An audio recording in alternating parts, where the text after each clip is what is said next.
Now, blood is thicker than water, and the outside world can bend and shape us, but it's our family history that's the base of who we are. You see, my dad, he was the youngest of 9 children, and the 2 oldest boys were killed in World War II. And when those boys went away, they wrote letters home. You know, every spare minute they got, they wrote letters home. And when they wrote, because they were a big family, close-knit family, they headed their letters, "Dear everybody." And recently a cousin of mine, she did an amazing job. She found all those letters that had been kept from the 2 boys and collated them into a book and titled it, you see that? "Dear Everybody," this book. And when you read the letters, the youngest one enlisted first, and his letters are a great excitement, the adventure, as they trained, shipped from Australia up into the Middle East. The older brother, a bit over 12 months, enlisted, same battalion, shipped, and ended up in the Middle East. And the 2 brothers were desperately keen to, they were different regiments doing different things, but to meet.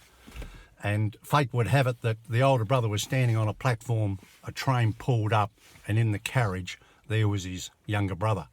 And the brothers had 3 minutes together. Now you can imagine the emotion of that these lads grew up on a sheep station on the west coast of South Australia, and here they were on the other side of the world in war, and they met only for 3 minutes, and then the brothers, they never saw each other again. After that, the younger brother, he was in battle. They shot down an enemy plane. The plane came down, exploded. He was in a creek bed and horrifically burnt. They got him away from the site. Now, many years ago, I was on Kangaroo Island. I got the word that there was a returned serviceman, an old digger there, and I went and saw him, Ollie Hickman. And what happened with a lot of those return men when they came back, the government gave them a Kelly axe, a patch of scrub, and said, "Thanks for your service. Here, go make a farm of that." And this old fellow was a bachelor. He lived rough. He really did. I reckon he had 17 dogs, all flea-bitten mongrel dogs. But his mind was sharp as. And he said he was there when our Uncle Jim, they got him away. He was burnt 80% of his body, in deep shock. But they gave him a couple of light puffs on a cigarette, and there in front of him, in front of Ollie Hickman, my uncle died, 20 years of age. The older brother survived the Syrian campaigns that the Australian troops were in, came back to Australia, and then was sent to Papua New Guinea. The Japanese were flooding down through Asia, and they were heading for us, and the Australian troops held them up on the Kokoda Trail.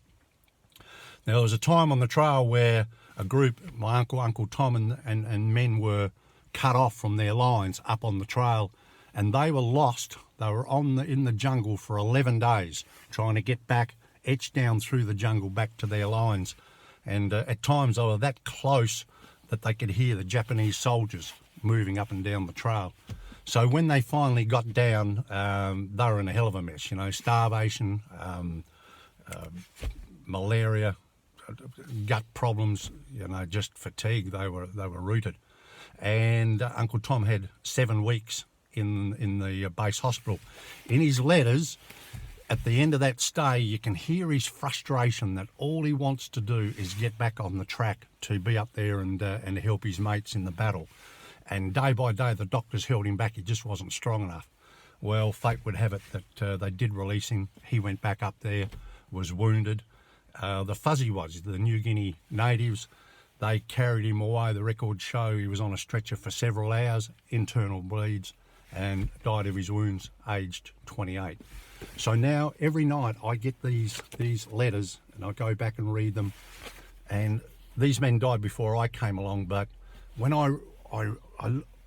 the language they use and how they write, I say, well, I'm just like them, because blood is thicker than water, and our family history, that's the base that makes us what we are. Cheers.